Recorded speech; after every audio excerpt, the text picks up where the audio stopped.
Bonjour, vous êtes sur le podcast de la CDI sur le design intégré. Dans cet épisode, nous parlerons de design avec François L'Enfant, qui a travaillé plus de 30 ans chez GE Healthcare, d'abord comme designer produit, pour finir comme manager du design global et de l'expérience utilisateur. Il nous parle de son parcours et de ce qu'il en retient, comme par exemple l'importance d'avoir une vision sans compromis, ce qu'il a découvert aux côtés de Jean-Claude Decaux. Puis nous échangeons sur son expérience chez GE Healthcare, de l'équipe design qui a beaucoup évolué, de la nécessité d'avoir le soutien du CIO, de l'importance de la vision partagée pour que le design trouve sa place, de la nécessaire complémentarité des profils dans les équipes pour que le projet devienne produit, de l'évolution de la place du design qui, de la touche artistique sur un produit, est devenu le faire-valoir du marketing pour enfin trouver toute sa place dans la valeur d'usage. Une donnée objective et mesurable. Bonjour François, pour commencer, pouvez-vous nous présenter votre parcours ? Oui, bonjour Annabelle. Mon parcours est assez linéaire finalement, mais je dirais qu'au départ de ce parcours, il y avait un intérêt pour ce que représente la combinaison entre l'art et la fonction, et c'est comme ça que je suis venu au design industriel. Ça m'intéressait d'essayer d'imprégner le quotidien de sensibilité, de culture, de sens. Et en fait, c'est pour ça que j'ai commencé des études de design. D'abord, c'était une préparation aux études supérieures artistiques, et puis ensuite, je suis entré à l'école supérieure de design industriel. Et à la suite de quoi, j'ai fait un troisième cycle en ergonomie et écologie humaine. C'est à la fois l'étude des conditions de travail, bien sûr, l'ergonomie, et puis c'est aussi l'étude du milieu où on vit, et puis la relation et l'équilibre entre l'humain et son milieu. Donc, c'est un petit peu la formation qui a été la mienne, et ensuite je suis rentré dans l'univers du travail par une agence de design à New York, Cato DBG, Degrid Beauchamp-Gobet, il y a très longtemps évidemment. Marc Gobet m'a enseigné un certain nombre de choses que je garde en mémoire. L'une d'entre elles, c'était combien il était important de considérer le contact créé par la marque plus que l'impact de cette marque elle-même. Voilà, le contact est plus important que l'impact, et ça, c'est quelque chose que j'ai gardé en mémoire. Je suis pas resté longtemps à New York, mais c'était très intéressant pour moi de commencer à travailler sur le design de produits, principalement sur le premier moulin à café électrique développé par Maxwell's House, puisqu'aux États-Unis, finalement, le café en grains ne se vendait pas. Et donc, on a été amené à développer ce produit. C'était pour moi le premier travail de design industriel. Et puis après, j'ai travaillé chez Jean-Claude Decaux, mobilier urbain, tout ce qui est aménagement dans la ville. C'était pour moi un apprentissage incroyable, où j'ai compris aussi chez Decaux, parce que je travaillais directement avec Jean-Claude Decaux, j'étais un peu son souffre-douleur artistique, l'importance de la vision et puis l'importance d'une exécution sans compromis. Et c'était intéressant de voir que le fondateur de cette entreprise était lui-même un visionnaire et donnait naissance à ses solutions, à ses produits comme un artiste ou même parfois comme un designer. Donc ça m'a beaucoup enrichi. À la suite de cette expérience, j'ai travaillé chez Emmanuel Ungaro, c'était de la haute couture à Paris, des accessoires de mode.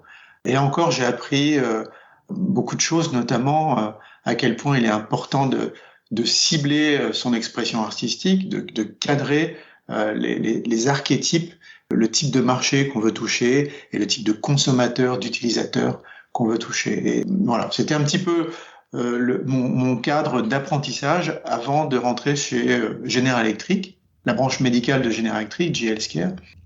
J'ai été designer produit, principalement donc dédié à tous les équipements d'imagerie médicale, tout ce qui permet le diagnostic, les rayons X, les ultrasons, etc. Donc j'ai été designer, programme manager, j'ai grandi dans cette organisation. J'ai été promu manager, ensuite je me suis occupé des marchés développés, de l'Europe au sens large, et je suis devenu general manager de l'expérience utilisateur, du design langage, etc. Et tout dernièrement, j'ai terminé mon activité chez General Electric en étant le general manager de l'organisation. Ça, c'était lorsque Global Design entrait dans une période transitoire qui nous a fait traverser le Covid jusqu'à mon départ. Donc voilà un petit peu pour le contexte. Ce que j'ai appris de General Electric, c'est évidemment en plus de 30 ans absolument énorme. C'est une entreprise d'envergure internationale, c'est un modèle de management incroyable. C'est cette notion du leadership, de l'engagement, l'esprit d'entreprise, etc. Mais j'ai aussi appris, je pense, l'importance en tant que designer, de la négociation, de la ténacité, d'une forme de résilience, parce que finalement, c'est relativement facile d'avoir de bonnes idées et c'est tellement difficile de les réaliser, surtout dans un contexte technologique. Donc voilà un petit peu cette évolution. Chez GE Healthcare, quand je suis rentré, il y avait une seule personne qui faisait du design. Globalement, aux États-Unis, au Japon, quand on mettait tous les designers ensemble, on était peut-être une dizaine. L'organisation s'est développée jusqu'à être à peu près 50 personnes en Chine, aux États-Unis, en Inde, en France. Et puis, très rapidement, l'organisation a doublé. Elle est aujourd'hui, je crois, au-delà d'une centaine de personnes, avec des profils qui sont très variés entre les designers produits, des ergonomes, des designers d'interface. Cela dit, je note une évolution parce que finalement, lorsque je suis rentré chez General Electric, la proportion entre le design d'équipements produits physiques et d'équipements software, c'est évidemment totalement inversé. On était de l'ordre de 80 à 90% sur le design de produits et maintenant c'est plutôt 90% de digital, bien entendu. Avec votre expérience et votre recul aujourd'hui, qu'est-ce qu'il a été nécessaire de mettre en place ou quels sont les outils ou les postures qui ont permis vraiment au design de se développer autant dans cette entreprise? Probablement déjà les circonstances, puisque le GE Healthcare a fait l'acquisition de nombreuses entreprises qui ont permis, notamment en Europe, qui ont permis au design d'être impactant sur beaucoup plus de produits ou de gammes de produits.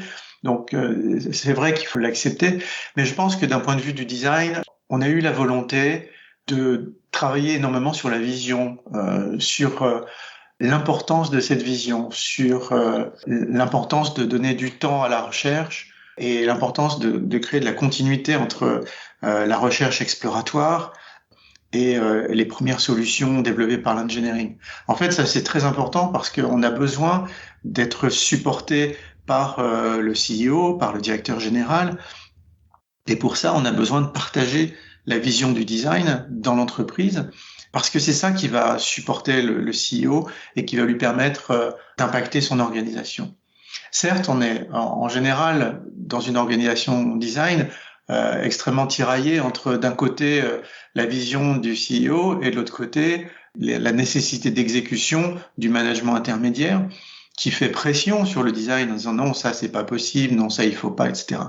Donc d'un côté il y a cette vision du CEO et on se connecte et on s'est connecté de plus en plus au CEO pour pouvoir l'aider à vendre sa vision et de l'autre côté on s'est connecté au quotidien avec les forces vives, avec les ingénieurs et les responsables marketing pour pouvoir procéder à l'exécution de ces solutions, mais toujours avec une ambiguïté entre d'un côté une volonté forte et de l'autre côté des contraintes extrêmement difficiles qui semaient des embûches sur notre territoire. Donc cette notion de vision et d'alignement avec le CEO d'un côté et avec le middle management de l'autre, je pense que ça a été quelque chose qui nous a ancré de manière plus profonde dans la stratégie de l'organisation. Et puis, à un autre niveau, je dirais l'organisation de l'équipe, c'est-à-dire que l'expérience pour le design, c'est pas une photo organisée autour d'une réflexion plus large. Et le design de produit, il est indissociable du design de l'interface, de l'ergonomie, de la recherche. Et on a fait en sorte de développer des équipes dans le design qui allaient permettre à la fois de rentrer dans cette recherche, à la fois d'adresser la partie du design produit et à la fois d'adresser la partie relationnelle entre l'usager et la machine, et avec le développement de ces aspects digitaux, UX, UI. De penser qu'un designer seul ou que le même profil de designer allait pouvoir répondre à la totalité des problématiques était illusoire. Mais dès lors qu'on a commencé à mettre ensemble des designers produits, designers d'interface, des ergonomes et des chercheurs, on a enrichi notre offre et on l'a rendu beaucoup plus lisible auprès du business. D'accord. Et alors par rapport à cette notion de vision et de l'importance de la vision du CIO, j'avais une question justement par rapport à ce projet, j'oserais dire emblématique que vous avez porté, que tout le monde utilise, je crois, comme exemple aujourd'hui quand on parle de design thinking, qui est cet appareil d'imagerie destiné aux enfants. Quand vous avez ce projet à un moment de dire, voilà la difficulté pour les enfants et pour les parents et pour les médecins de pratiquer de l'imagerie sur un enfant qui a peur et qui n'en a pas envie, et que vous partagez ce projet ou cette vision. Est-ce que c'est vous qui amenez ce projet? Est-ce que c'est le CIO qui a cette vision? Comment vous arrivez à amener ce type de projet-là dans un univers, le médical, où à l'époque, hein, si on remet ça dans son contexte, le design n'était pas si présent? Oui, c'est vrai qu'il y a eu une évolution de l'impact du design dans l'entreprise, dans notre entreprise en tout cas. Et c'est vrai que, pour revenir un petit peu en arrière, lorsque je suis rentré chez General Electric, le design, c'était un peu la dernière touche de décoration pour l'engineering, et le design intervenait très très tard dans le process. Et puis un peu plus tard, le design est devenu un peu le faire-valoir du marketing, qu'il utilisait pour pouvoir être plus impactant et choisir des concepts qui étaient les plus pertinents pour son marché. Et puis à un moment donné, on a pris un peu plus l'ascendant sur les sujets du design, tout simplement en étant capable de produire des données objectives. Et notamment sur la valeur d'usage, par exemple, pour la rendre plus mesurable, quantifiable, mais pas que sur ça. Et en travaillant sur le recueil des données dont le design a besoin pour travailler, pour développer l'innovation, on s'est rendu compte qu'on était potentiellement dépositaire d'informations que personne d'autre ne pouvait avoir. La recherche, les données qu'on peut obtenir par l'observation au travers du design, par notre capacité à questionner les problématiques, et bien tout ça nous a fait prendre conscience que il fallait renforcer notre capacité à développer des données que personne d'autre, ni l'engineering d'un côté, qui est vraiment organisé autour de la technologie et de la capacité à faire plus vite et moins cher, ni du marketing qui, lui, est jugé sur des critères purement économiques. Donc, on s'est rendu compte qu'on avait une sorte de boulevard qui était ouvert devant nous, qui nous permettait d'aller chercher des besoins, d'aller chercher des besoins cachés parfois, et comprendre des aspirations profondes de nos clients, de nos utilisateurs. Et c'est en analysant tout ça qu'on a fini par développer des solutions alternatives aux solutions technologiques. Parce que par exemple, ces solutions auxquelles vous faites référence ont également le but de réduire la prise de sédatifs par les enfants pendant les scanners par exemple. On voit des solutions qui peuvent donner l'impression d'être des solutions de décoration qui finalement, à la fin, ont une valeur très quantifiable et nous permettent de rentrer en contact avec le business et de rencontrer l'approbation des dirigeants. Donc à la base, évidemment, ce sont des recherches design et à la base, c'est un succès à la fois d'un point de vue technologique, d'un point de vue clinique, parce que les enfants ne bougent plus ou bougent beaucoup moins, parce qu'il faut moins les sédater, etc. Donc c'est un bon exemple pour nous qui nous a permis d'aller plus loin dans ce domaine. Et du coup, justement, cette mesure de la valeur d'usage, vous l'avez fait, là, vous en parlez, aussi bien sur les enfants, mais aussi sûrement les équipes médicales. C'est-à-dire que vous avez certainement aussi réussi à faire remonter cette mesure de valeur d'usage des équipes médicales et donc de leur pratique quotidienne auprès de votre direction pour faire évoluer les autres produits en cours? Oui, absolument. Ça fait partie des éléments qui nous permettent de construire la vision qui va guider le business. Et donc, on peut prendre d'autres exemples comme les derniers mammographes ou les nouveaux échographes, par exemple. Clairement, ces produits ont été orientés par des recherches et un savoir-faire design. Et je dirais même que leur succès commercial rend plus évident que jamais le rôle du design. Il suffit de voir comment nos clients eux-mêmes communiquent sur ces nouveaux produits pour se rendre compte. Donc effectivement, on a eu la même approche pour des produits d'imagerie médicale qui sont complètement différents, notamment parce que au bout d'un moment, c'est difficile pour une organisation de pousser la performance technologique à son extrême, de pousser la réalité économique à son extrême également. À un moment donné, une organisation cherche toujours d'autres outils ou d'autres outils pour se battre sur des terrains qui lui sont peut-être moins familiers. Mais à ce moment, et avec les succès qu'on avait obtenus précédemment, l'organisation a décidé de faire un peu plus confiance au design pour pouvoir se différencier et pour pouvoir créer une valeur complémentaire à la valeur économique et complémentaire à la valeur clinique.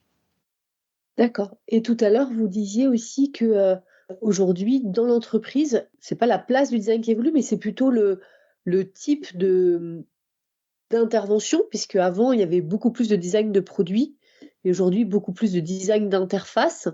Est-ce que ça, c'est une évolution pour vous liée vraiment à l'entreprise ou c'est vraiment lié plutôt au métier et aux pratiques professionnelles de la médecine, on va dire, en général? J'ai l'impression que l'un ne peut pas exister sans l'autre. Et à la base, on a quand même une réflexion, une observation qui analyse les comportements, les besoins et les aspirations de nos clients et au-delà de nos clients, des utilisateurs des systèmes et de nos patients.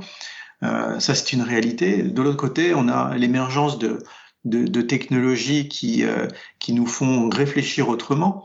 Donc on a besoin de connecter les besoins émergents d'un côté et les technologies émergentes de l'autre.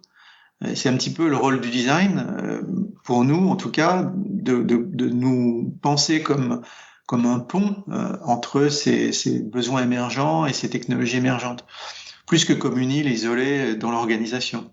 Et donc, effectivement, ces technologies, elles gravitent autour du digital, mais c'est une contrainte pour nous. Ça nous a fait réfléchir et repenser à la valeur qu'on pouvait apporter à l'organisation, mais c'est aussi une opportunité incroyable de repenser cette valeur.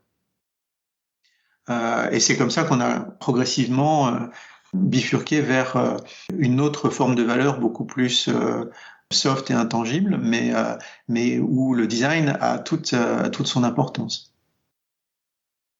Et aujourd'hui, après ces 30 ans, de quoi est-ce que vous êtes le plus fier par rapport à votre impact en tant que designer dans l'entreprise ou peut-être même dans le milieu médical parce que c'était une période où le design était peu présent dans cet univers-là? J'ai évidemment vu beaucoup de développement, beaucoup de changements. Je pense que finalement ma plus grande fierté, c'est d'avoir réussi à développer de la valeur design dans un environnement qui était pas totalement favorable au design au début. Même si l'entreprise créée par Thomas Edison, qui était très créatif ou qui a été très créatif, qui a insufflé sa créativité à l'organisation, c'est vrai que il y avait une appétence pour le design, mais pour autant, le design a dû faire sa place et j'ai souvent dit c'est le travail d'une vie, ça l'a presque été. C'est vrai qu'il est relativement difficile de développer le design dans une organisation comme celle-ci et puis de s'adapter aux changements à la fois organisationnels, culturels, aux changements politiques, je dirais, de l'entreprise, puisque le designer a tendance à être un peu relativement stable. C'est un métier passion finalement, alors que l'organisation bouge énormément autour du designer. Et donc voilà, il a fallu s'adapter et adapter sans cesse notre capacité à influencer l'organisation. Donc je suis assez content de voir que après cette trentaine d'années, le design n'a pas disparu, mais c'est au contraire totalement développé. Donc voilà, c'est une modeste contribution, mais qui donne sens un petit peu à ce parcours. Je vous remercie beaucoup, vraiment, hein, pour le temps que vous avez consacré à cette discussion et passez une très belle journée.